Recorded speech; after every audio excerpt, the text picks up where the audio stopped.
ఓం శ్రీ విఘ్నేశ్వరాయ నమః. ఆగ్నేయ దిక్కుకు గ్రహ అధిపతి శుక్రుడు, ఆగ్నేయ దిక్కుకు పాలకుడు అగ్నిదేవుడు.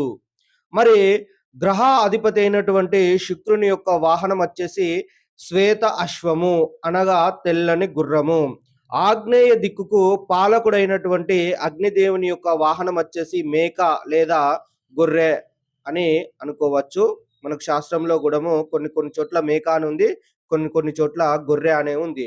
అయితే అగ్నిదేవుని యొక్క వాహనము మేక. మరి ఆగ్నేయ దిక్కుకు గ్రహాధిపతి అయినటువంటి శుక్రుడు రాక్షసుల యొక్క గురువు.